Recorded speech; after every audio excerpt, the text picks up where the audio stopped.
This is WFO Radio.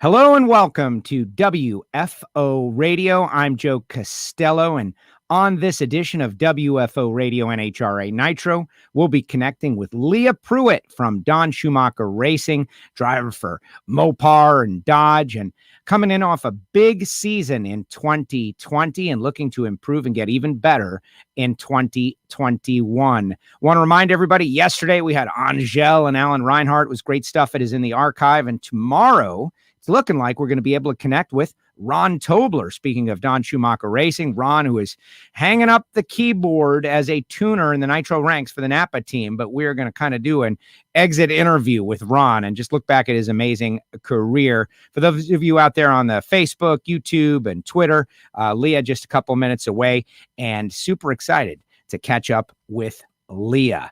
But first, I got to tell you about the people who make it all possible. I'm talking about Total Seal Piston Rings, the leader in ring seal technology, TotalSeal.com. Matt Hartford and that team getting geared up for 2021. Also, Marvin Rodak, Rodak's Coffee and Grills.com. Gourmet coffee, hot sauce, spice rub, everything good. That's Rodak's. Samtech.edu, the School of Automotive Machinist and Technology. Start your education at full speed. And Frank Hawley's Drag Racing School. I think Frank Hawley might come up a little bit when we speak with Leah in a few minutes. You don't have to be trying to drive a top alcohol dragster. You might just be a fan who wants a little bit of a thrill. They've got the Dragster Adventure program coming up on March 19th. Go to frankhawley.com. All coming up. Plus, later on in the show, I'll tell you how to get a WFO radio face covering. But let's not waste any more time. Let's bring her on the show, and super excited to catch up with Leah Pruett. Leah, welcome back to WFO. How are you? Doing awesome. Thanks, Joe. Thanks for having me. I always love being on because you know what that means? That means that we're either talking about a good thing that happened in racing or we're about to go racing. So yes, I feel it's coming on. Exactly. It is coming on. And, you know, last year, you had such a great year, but it was a bizarre year, and it was the schedule that was so jumbled up. We didn't have you on WFO at any point in 2020, but we're breaking that trend early on in 21, and I'm excited to talk to you about the season, and I'm excited to talk to you about many different factors. But let's go back to 2020. Bad year. No, let's not go there.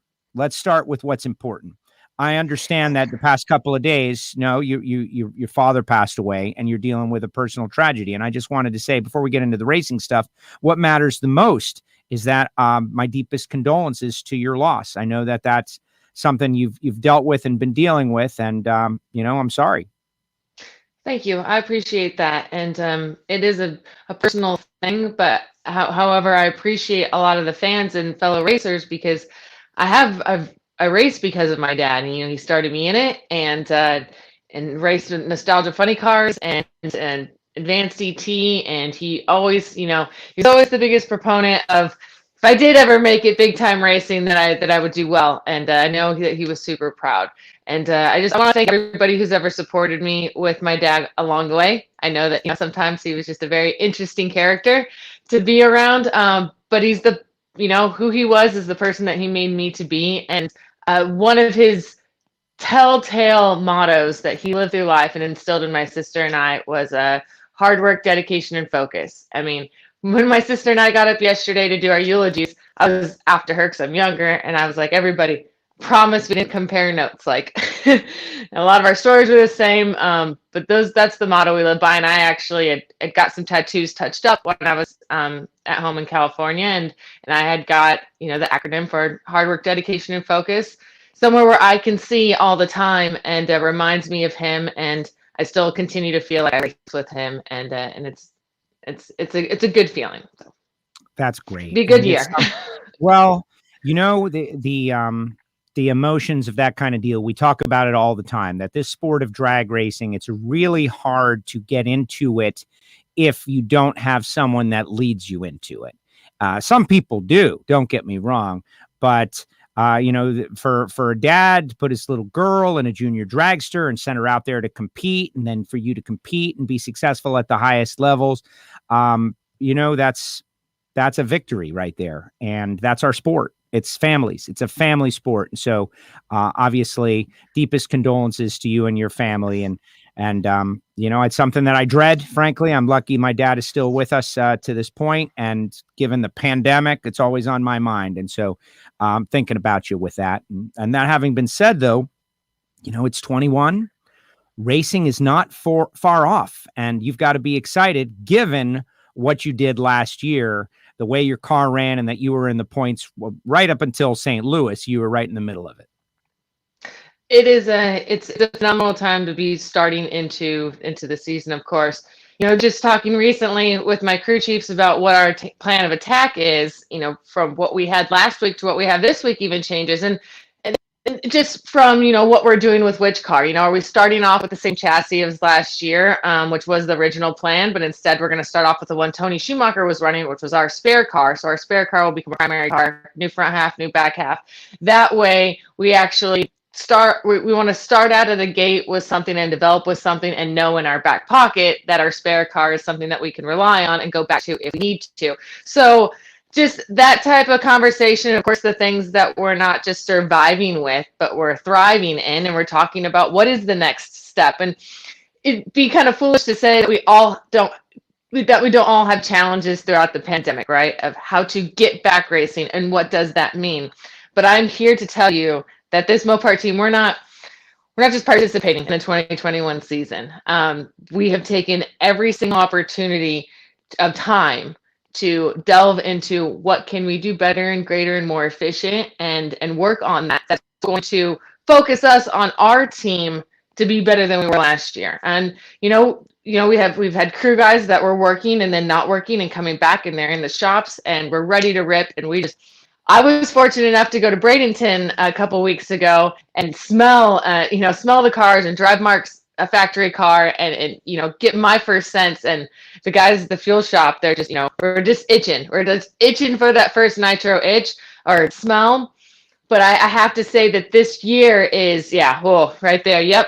Hiked up, tires set down. You get the chills.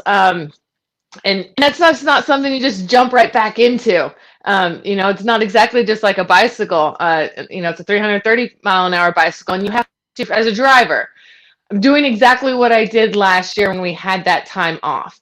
I made sure I thought every single day, multiple times a day, about different scenarios of driving a car. And I never had that time before. And that helped me mentally prepare, right? We don't have simulators. Simulators right here. And, that's how I've been training. I have my practice tree.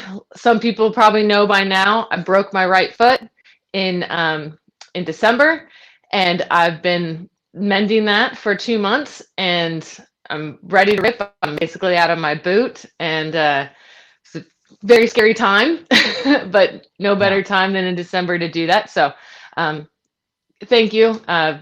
Facebook users for condolences. I don't know how you did that. Is that something you can share with us? A broken foot is not fun, but people don't realize how, it sounds, obvious that your foot is important, especially to a drag racer, but people don't realize, like, when you break a foot, it destroys your life. It stops everything from happening.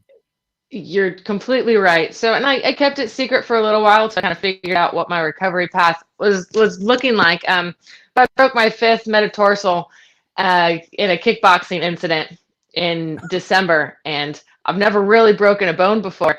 And luckily, I'm with Tony, and he's broken lots of bones and had lots of recovery instances, and it's kept me on the very kind of delicate straight and narrow to make sure the number one priority is healing that. So basically, it's the outside bone of the, and it's the right foot. So that's been what that has done to me, though, is, and I tell people, I go, you haven't seen me snowboard, wake surf, wakeboard, hike, bicycle, anything in 2 months. That's created a lot of muscle atrophy. And so now I'm in the personal process. I lost a lot of muscle weight, and I'm gaining, the right ones back. So I think it's actually a blessing in disguise. So maybe we'll have a lighter race car this year and be able to put that weight where we want, and maybe that'll help us get to where we want to go. Wow. I had a boxer's fracture back in the day. This one, right, it happened right here, right? And the fist was just not tight enough, I guess. But destroyed my world for a long time. I can't even imagine someone as active as you. But I can't help but think, though, that you went through an incident like you did in St. Louis, and you're like, no big deal. And then in the off season, you're having a little fun and you end up on the mend. Speaking of that incident, it was voted the number 2 incident of the NHRA 2020 campaign. It was a shocker. I was watching on NHRA.tv and I was blown away. I can't imagine what it was like for you being in the cockpit. We have the video. Can I play that for everybody out there and have you walk us through afterwards? Sure, absolutely. Yeah, let's All right, it. Now Reinhardt on the call, St. Louis. This was a big moment. We're going to speak with Leah about this after the video. Twist of the screw for the idle adjustment. The signal to the driver. Leah racing for her points light. Tony just racing for fun. Allen Trophy. Leah's car blows the whole body off of it at the top end of the racetrack. That thing just disintegrated. Tony Schumacher got the win, but that was the craziest thing I've seen. It's like the whole front of the car just disintegrated down there. Leah's car has come to a stop, and she is already opening the capsule, and Leah Pruett climbs out of what's left of that Don Schumacher race car. Holy smokes. That thing, she hit the gas, it washed out, it moved towards the center line. Those two were glued together. They were 4 thousandths apart at 330. And there you have it. Alan Reinhardt on the call, of course, NHRA.tv. Leah, to go through that and get out the way you did, like modified Raymond Beadle style back in the day, it was spectacular. We were thrilled you were all right. You got right back into the car, but my goodness, you sound more shaken up by the boxing injury, the kickboxing injury, but what was it like to go through that?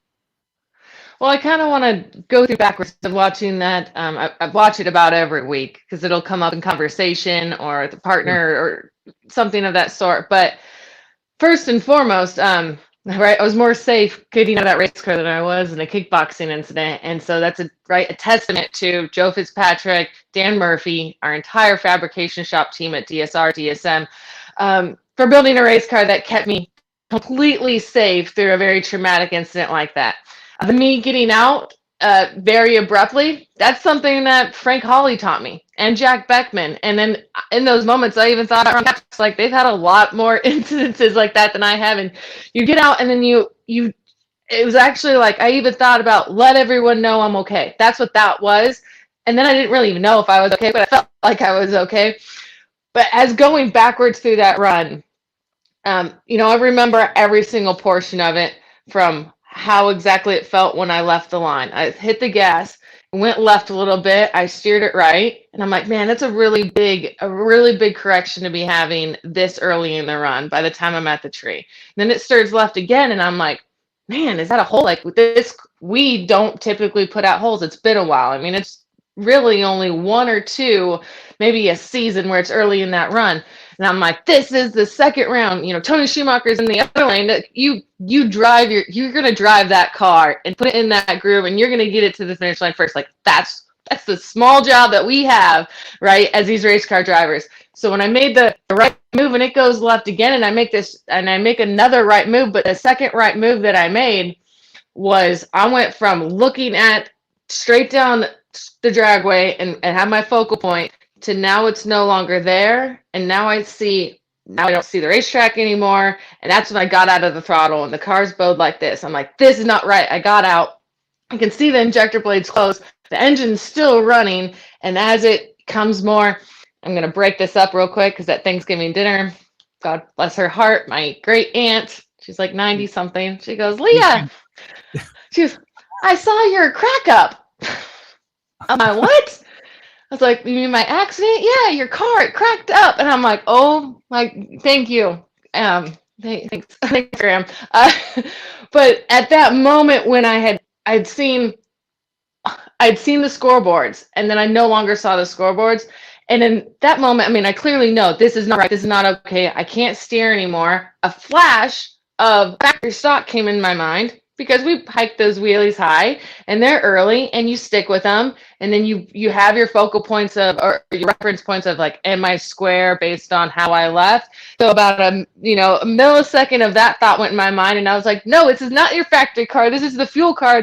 And then it was free. It was so silent. I mean, the engine's running, but it was the most silent thing I've ever heard of, right? No tires are on the ground and I'm up in the air. And I'd like to say that I was able to take credit for pulling the parachute, but I was not. We have all these safety mechanisms, from front wheel sensors to pan pressure to transponders to RF box at the starting line to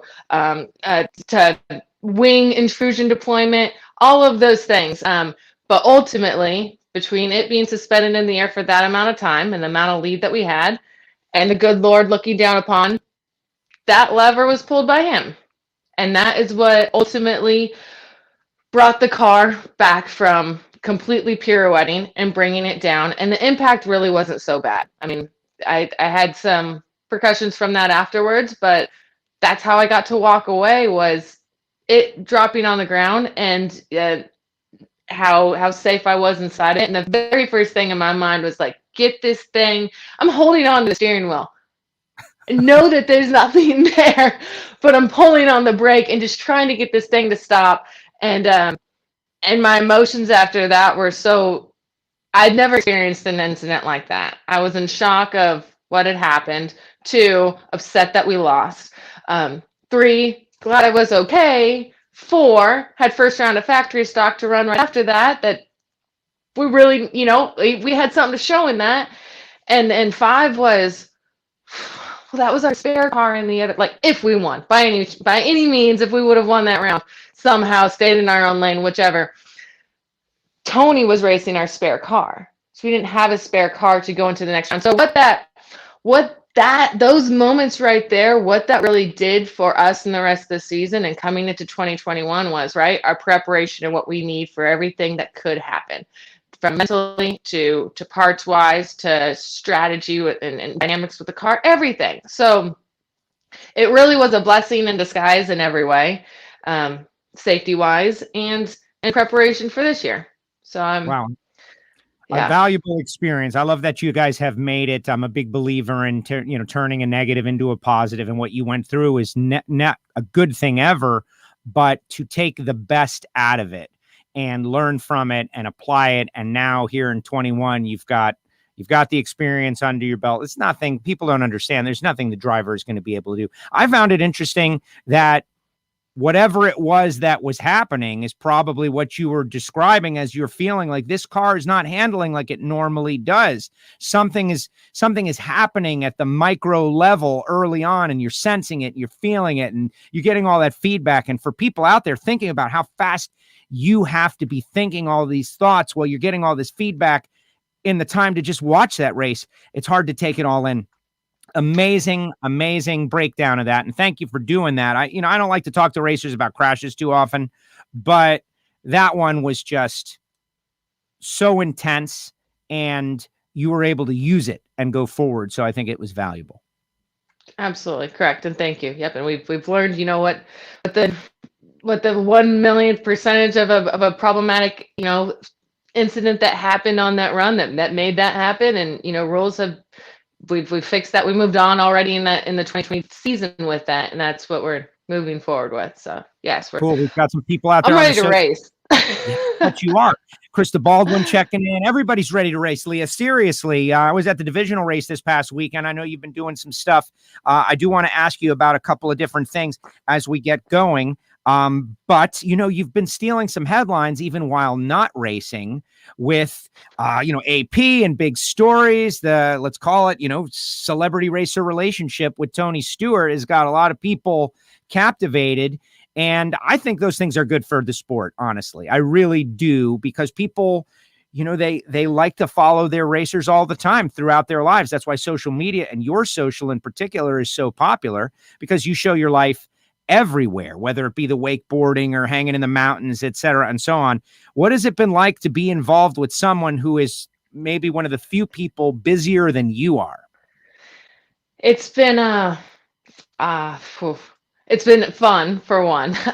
It's been educational. It's what a lot of people don't know, and we're fine sharing it now, but like we're going on a year of being together, Tony and I, and we kept it very private in the beginning. This is before Gainesville ever was shut down, so like the very beginning of the pandemic last year, and we're hanging out, and then we get quarantined together, and we didn't tell anybody. Like, what if we really don't, what if we don't like each other, right? What if we don't make it and we don't want to jeopardize that? So by the time the first Indy race came about and people first started finding out that we were dating, we were already, 5 months in or so and felt very comfortable. And for me, as a racer for the majority of my life, to have the perspective shared from him as a series owner, right? From the All-Star Sprint Cars, the foundation owner, Tony Stewart Foundation, to Eldora Speedway, the new SRX series, and then being a sprint car team owner, all of that, every single one of those dynamics, as well as still as a driver, makes you appreciate every aspect of the sport. And that's something that I got to do in 2020 and even now, from partnerships to, why do people do certain things? Why are series making these adjustments? And I hear other drivers and teams grapple, and I go, they're doing the best that they can. They're making a decision and for a purpose, and that purpose is a greater purpose to some extent, that unless you have this like whole roundedness, vision, it's hard to see. And so Tony has helped me see that, and I've applied that to my life. Now, it was definitely, and it still is difficult. Our major partners are complete competitors, right? From Dodge, Pennzoil, Okuma, to sunglasses, everything. So what we've got to do in the last couple months, which is fun, is things that we love together and great partnerships with, like with a boat, right? Neither of our teams have boat sponsors, and we've now aligned with Supra, and we've designed our own boats. We debut them next weekend in Indy, and it's like going to be a runoff of kind of who created the cooler boat. I hope you guys vote for mine. Hey, you hear that, drag race fans? Vote for Leah. And so it's been awesome. We did have a huge calendar out, and I thought, man, there's something to be said with staying quarantining with somebody for 7 months or so, and then you do know them, and then your life switches, and you turn on all the gears of everyone's schedules, and we've been able to make that work, which is why I look forward to 2021. So people can expect to see Tony at the majority of races this year, probably only on Sunday. So I'll have his races and then come in. And if I'm not at a drag race, then probably at an all-star sprint car race. And I'll answer a question very easy. No, I'm not getting the sprint car. So we have enough to do in the drag racing world. But there's got to be cross-pollination, and Tony coming into stock car racing in 1999, that's really when I started doing my show in Miami in like approximately 1999. And so his and my paths have crossed many times doing NASCAR stuff. I worked on NASCAR radio, but I'm a drag racer. And I know Tony is like the AJ Foyt model of I'll drive anything and I want to drive everything. And so over the years, I would always hit him, I was always hit him like, hey, man, you haven't driven a top fuel dragster yet. So it's just not like a complete resume just yet, not yet. And he would always address it like he wants to, he can't wait. It's something he wants to do at some point in the future. But obviously I'm a very busy guy. And I always, of course, accept that as the truth. You got him in the car, man. Frank Hawley's drag racing school. The video was awesome. And to see you and Tony and Frank going through this process that, it's an educational process. And here's a guy got a world of knowledge, but now he's in something totally different. I found that to be very interesting. He ran the super comp car, he ran the top alcohol car. What was that like for you going through that process, like instructing, but letting Frank instruct? And, we all saw the video and the video was great, but what was it like? It was, so going into it, Tony knows, first of all, he wanted to take Frank Hawley's because he wanted to understand drag racing even more. He's had the opportunities from, Don Schumacher will say, come on, get your fuel license, like go get top fuel, like you can do this. Well, Tony has such a respect for the sport, all motorsports in general, and for the peers of, no, I am going to crawl before I walk, before I run, and all of these things, and really see if I even like it. He was afraid that he wouldn't like it. It seems like there's not a lot to do going down the track, and he learned that immediately. I think, and I can't particularly speak for him, but we spent so much time on the on what you do in the car before you hit the gas, right? From how you start it up, you burn out, you back up, your visor down, you're in gear, your trans brake, whatever it might be, to leaving. And, it took a couple of days for him to feel comfortable doing that. And for me, I had to actually have conversations with myself, because the first time I went to Frank Holly's was in the middle of the countdown, or the championship hunt last year. So I'm in my mindset, ready to rip, headed into, I think, Dallas, Houston, Dallas, something like that. And so teaching the fundamentals to Tony with Frank, and I would sometimes leave the classroom because I was taking in what Frank was helping me with, and I wanted to make sure I knew how to use them appropriately, and maybe not, and he'll even say, there's great things to learn, but maybe right in the middle of a championship hunt isn't a time to take them in. So we came back. Tony went back to Frank Holly's 3 weeks ago or so, and made more laps in the alcohol car, get more acquainted. He's got his license, and I was up there, staging in the other lane every time, simulating what it's like for someone to be courteous or not. And yeah, that's great. Or not. And I will say he cut a trip zero, something I haven't yet to do in a real big car. Of course, now that was a guess because I was hanging him out and he was ready to rip. But it doesn't matter. He cut it. And so it was funny. He was giving J.R. Todd some crap and some, Austin Frock and jokes that, like, what are you guys talking about? This is, it's followed up by a 130, but. Here's the rumor that I started on the show. First of all, Alan Reinhart and I, each week, we've been talking about and speculating about like when this would happen. And Reinhart said that he had mentioned on the show that after Vegas might be a good time, and it didn't work out, but that had obviously gotten back to you guys and all. And so I've been running with it. I just think that going down the track fast is not going to be enough for him. The competitive experience is what drives most drag racers that I know. Sure, we all love to go as fast as we can afford to go. Yeah. But at some point, the someone in the other lane that wants to get to the finish line ahead of you is really what drives people, and the chance to compete and turn on a win light. And I'm just thinking that you're already trying to plant the seed so that he tries to go for that experience. I think so. There's two parts. I have two answers to that. If Tony decides to take drag racing seriously and compete, I know that he will be great because he will not let anybody get in his mind. He is so focused on the dynamic of being perfect and so frustrated with drag racing in a good way that there's not a lot of times to fix your mistakes, at all. If you made one, the next run, you better not make that mistake or another one. And to be the pursuit of perfection in drag racing is what yields the best result. So if he does end up pursuing it, I'm very scared for anybody that will have to race against him. I know that. On the second side of things that's something that I picked up from him. My performance increased at the end of 2020, and that's because I no longer cared who I was against in the other lane. I've always had, my own team. I got my own guy having my back.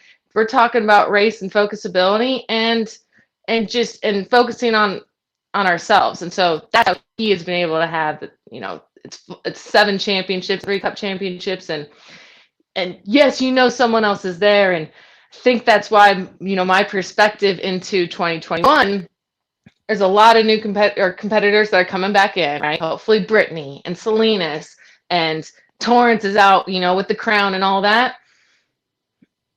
There could be 100 of them out there. There could be one of them out there. Like, I know what I need to do and what my team needs to do. And if we do that right, just like Tom Brady said with this last Super Bowl, it's just confidence in yourself and focusing on yourself. And I'm starting the season like that, just as I ended in 2020. And I feel that is what is going to take everybody else can focus on Steve and all that. When meanwhile, I'll be focusing on how to not make myself a 70 driver or a 50 driver, but a consistent 30 driver. And that's what it's going to take to win. That is what it's going to take to win. And we've seen it, over the years, since we're talking about this, one of the things, everybody's got strengths and weaknesses, right? Things that are their strengths, things that are their weaknesses, or things that they're, getting better on. And on the starting line, I know certain people would try to switch it up on you, to try to put you in a bad spot, etc., to get psychological, if you will. And to hear that and think about how and when you're able to work through that. And now you just told us some of the experience and expertise that you're bringing from speaking with someone who has been on the other side of it, Tony Stewart. That is so good to be able to put that out of your mind and try to take that who's in the other lane totally off the table. I think a big part of it, just because, right, we're friends here and those that are watching are friends, family, fans, is a personal life has a huge part to deal with. I've lived my whole life, my entire life at the drag races, and have made my whole life about drag racing. And to be able to, right, I no longer live in Indiana, I live in sunny Arizona, to be what it means to be a professional driver, to bring that skill and talent, to be that driver, and even remove yourself from that, from that world. If that's what you have to do, then that's what you have to do. And maybe that's what I had to do to be great, is not, live it every single moment of every single day. I do business wise, and I work for a tech company on the side that we integrate platforms to hire, to raise ROI for our partners. I'm in it in every way, but I'm not living it physically in every way. So when I go to the drag races, it's not about the hanging out at the pits later on. It's not about what's happening on a Thursday night or how late you can stay Sunday. No, it is about your team and this car and being the best. And I love Doug Coletta. He is so focused all the time, and he flies in. He's got a business to run during the week. He flies in, he gets the job done, and he flies out. And, drag racing isn't his life.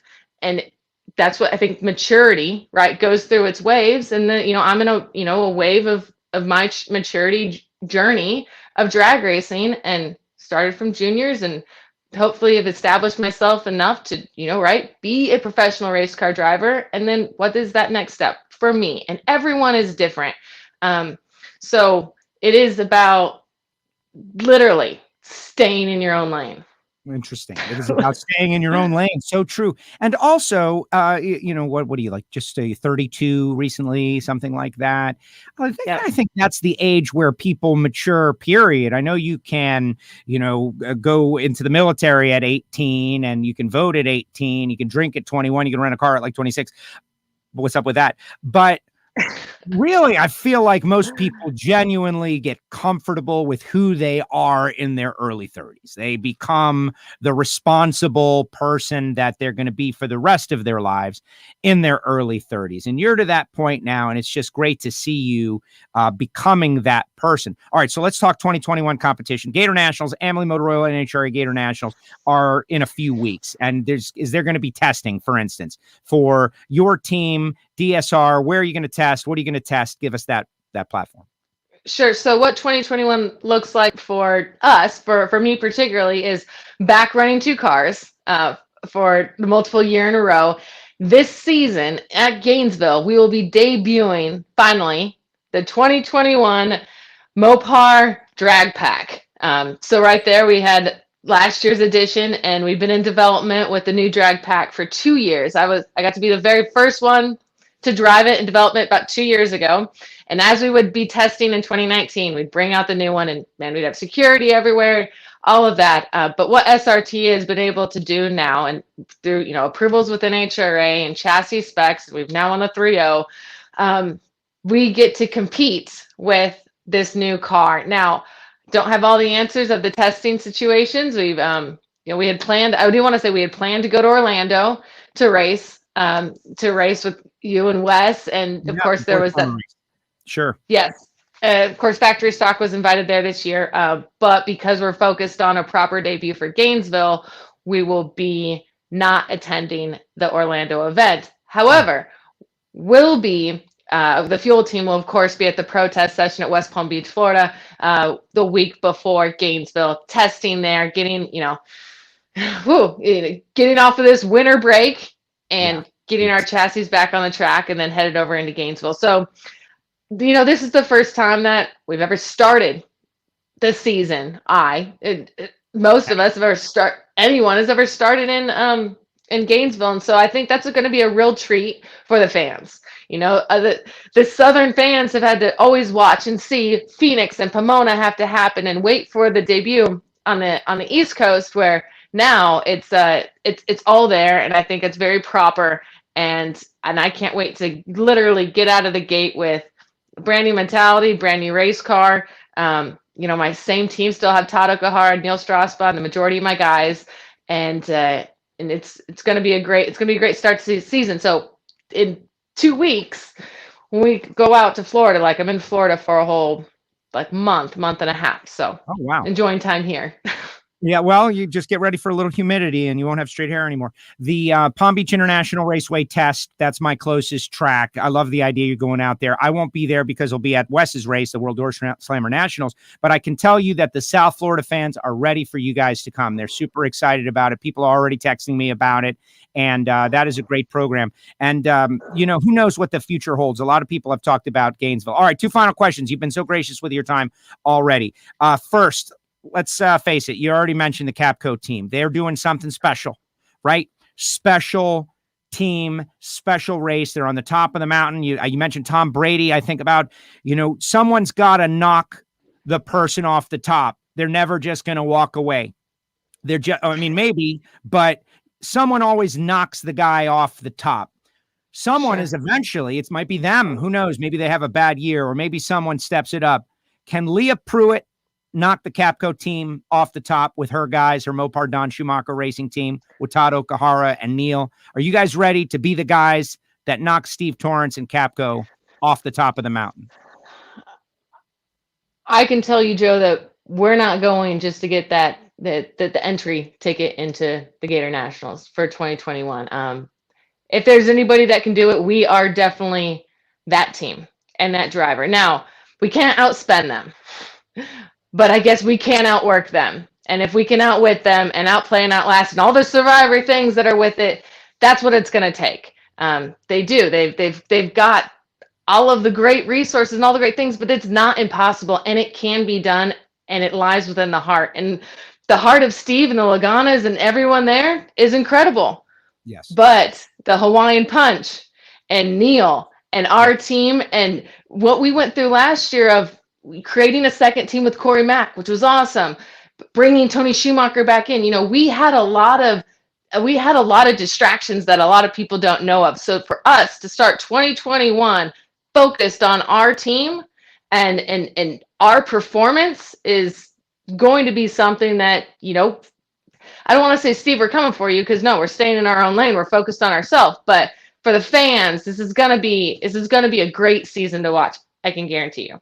That is exactly right. Janet Enders checking in, saying hello to you, Leah. Everybody saying what's up. Very cool. All right, the AP story that kind of broke the news to the world about the two of you, like this racing couple and everything, opined at the very end about Valentine's Day for Tony, since it is also Daytona 500 week, and everybody is super excited. Had the Busch Clash yesterday on the road course, a lot of road course racing, very fun. And if you're a fan of racing, as we all are on WFO Radio, super excited. By the way, everybody join our fantasy league. You can find out information on the website. But the article was like, what's up for Valentine's Day? So why don't you tell us, if you're okay with that? What's up for Valentine's Day? Where are you going to be? Well, when he got back from doing the interview with Jenna Fryer, he goes, he's like, I think you're going to be mad at me. I go, why? He goes, well, I didn't know what to say about Valentine's Day. We had already talked about it. It's fine. I was looking forward to being in Havasu. I knew he was going to be at the 500 and commentating and all that. But then that the way the schedules work out is 7 days of not being together. So I'm taking off the time that I have here and going on the road with him to Charlotte and Daytona. And that's it. We don't have any plans because he's working on that day. I'd like to see his Hall of Fame in Charlotte, as he was an inductee last year. And Daytona is a very special spot for us. So it kind of marks like a 1 year, and it's a place we went on our first date. So I think just being in the city, in the town, and riding Harleys around would be just good enough. So that's our plan. Real big stuff.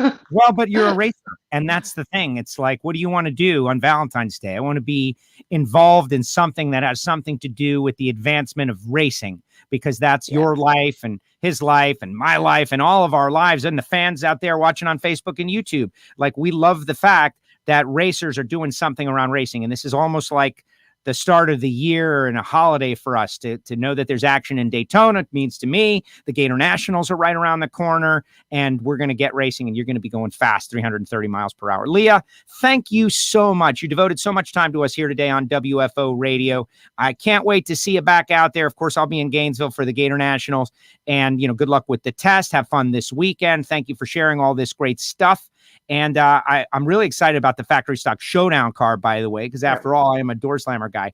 But just good luck to you and your team, and I wish you the best. Thank you. Appreciate it. And thanks, everybody, for tuning in. And, of course, all season long, follow Shoe Racing. Myself, there's a couple new Instagram accounts dedicated to Mopar drag racing. And, man, if we can see you at the track, please say hey. And I just want to say thank you to everybody. And rock on. Let's go racing. Rock on. Let's go racing. Yes, that is definitely something to live by here in 21. Thank you, Leah, and I'll see you at the track in a few weeks. Thank you so much. Take care. Thanks, Joe. Thanks, guys. Leah Pruett with us here on WFO Radio. Subscribe on Apple Podcasts, Spotify, SoundCloud, the audio podcast, and right here on Facebook, YouTube, Twitter, and all the different places you can get our show in our WFO Radio Facebook group. And how great was that? And, Leah, it's funny, like Leah and I first spoke the first time ever at Palm Beach, like years ago at the test. And I think she was driving for the Dotes at the time. And I had heard of her, but the intensity with which she chases this drag racing dream, I don't want to say it's unrivaled, because there are a lot of people out there that are very intense about their drag racing. But she has broken through every barrier that has been placed in her way.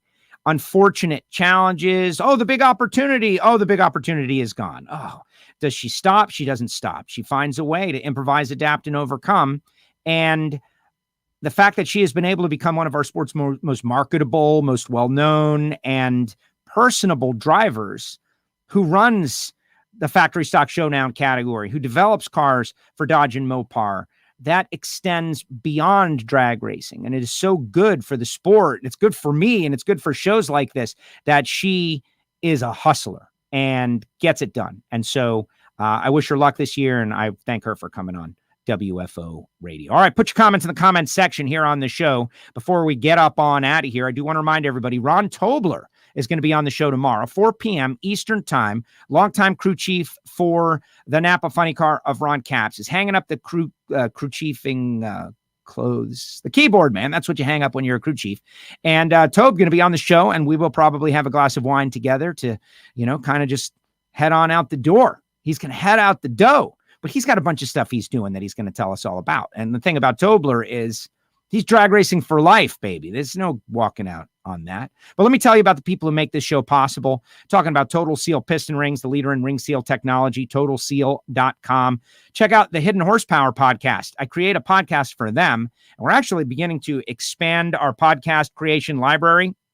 We're starting to talk with some other people who want podcasts created in the WFO vein, and the Total Seal Hidden Horsepower podcast, I think a big reason for that. That thing is acclaimed. Also, samtech.edu. If you want to become a machinist, a crew chief, if you want to be part of the next generation and help literally carry this sport into the future, the folks at samtech.edu just have a great program down there. Houston, Texas. It's an education.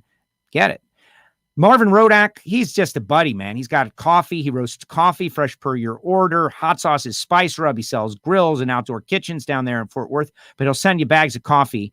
Nitro-themed coffee, Bang the Blower, the WFO Radio Blend, 817-924-6822. roadaxecoffeeandgrills.com. And of course, Leah mentioned it. I mentioned it. We talked about it. It is where you go when you want to become a future champion in the sport of drag racing. Frank Hawley's Drag Racing School. But the program that they have that I like to promote is the Dragster Adventure, because you as a citizen just show up with nothing, just the clothes on your back. He provides everything, the car, the helmet, the instruction, and you can spend the day driving dragsters with your buddies and beating them and bragging against them and all of that stuff.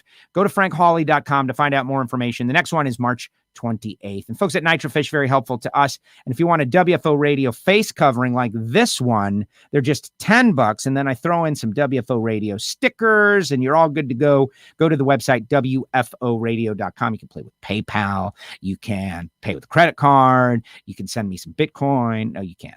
That you can't do just yet. Sorry. The Dogecoin, is that real? Is that really Beanie Babies or what? And if you really don't want to spend any money except for the price of a stamp, I'll send you some stickers for free. Just send a self-addressed stamped envelope to P.O. Box 848353, Pembroke Pines, Florida, 33084. But you got to do the work, man. You got to do the work. How great was Leah? Let's see what the commenters have to say. The commenters. Let's see.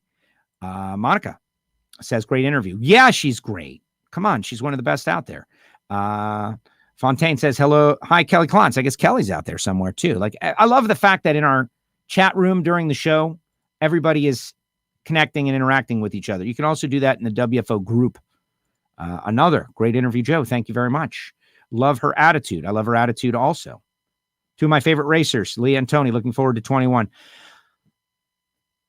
It's got to be a challenge. Honestly, it's got to be a challenge to be in a public relationship and both be famous in different ways. But I wish good luck. And you know, the world and life is short. If anything that we've learned out of this pandemic, it's that. Scott, thank you very much for the kudos. I appreciate it. Monica as well.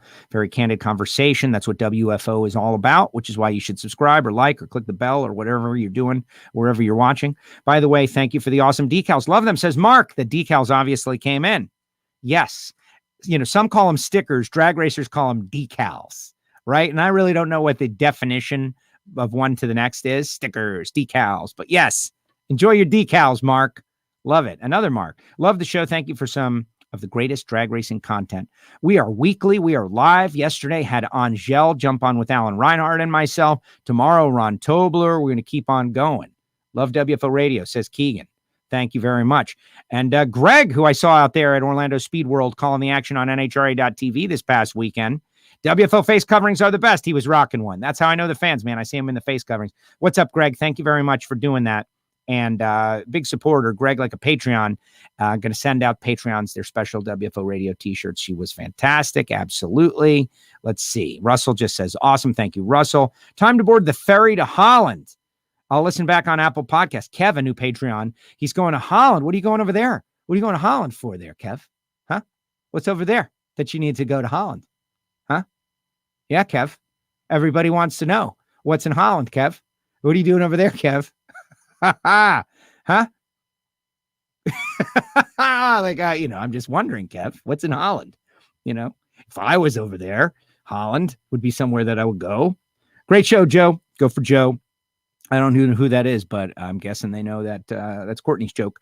And just ordered my WFO Radio face covering. Great interview, says C5. Pete, thank you, Pete. Yeah, these face coverings, you need them. I just saw a push. They're recommending wearing like 2 or 6 at the same time. And all I know is with the variants, I want to do whatever they tell me to do to go racing. What do I have to do to go racing? But this one is super comfy, man. It's super comfy.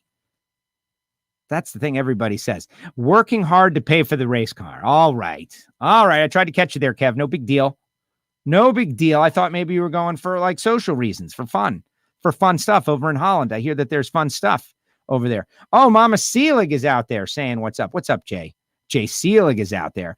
Oh, there you go. Why is your name not coming up? Top fan, Courtney Enders out there. What's up, Courtney? Thank you for watching. Yeah. And the answer is the internet is imperfect. It's just an imperfect creation. It can be our best friend and our worst enemy. And some days it just works totally different than other days. Courtney, who is always able to post, today, not so much. Who knows why? Who knows? And look at Max. Max says, hello, a very generic. Hello. Hello to you, Max. Hello. Great show, says Jeff. And that's a great place to end off on. And remember, 4 p.m. Eastern time, Ron Tobler tomorrow. Me and Tobes. Not going to, it's not going to be a big happy hour thing. It's going to be more of a candid conversation, which is really what I wanted WFO Radio to be about 10 years ago when we launched it. Much prior to that, when I was on radio in Miami and on NASCAR radio, on satellite, real, genuine, candid conversations about the stuff that drives these people. To me, they're some of the most interesting people out there as far as athletes go. And I think we just had a great example of that. Thanks to the folks at DSR and Leah for coming on and sharing just all of that great information. The archives are loaded. You can see Angel from yesterday. If you're watching on Facebook, just scroll down a little bit. YouTube, same deal. Alan Reinhart, myself, Angel, talking about her being on a Vance and Hines Suzuki, 4-valve per cylinder Suzuki. Going to be very interesting. Ron Tobler tomorrow. And our archives are absolutely loaded with great interviews just like that. So to all you folks who are watching WFO Radio for the first time, let's try to make it not your last time. And one final thing. We do an Ignition podcast. It's audio only. It's a podcast. Entertainment, fun, comedy.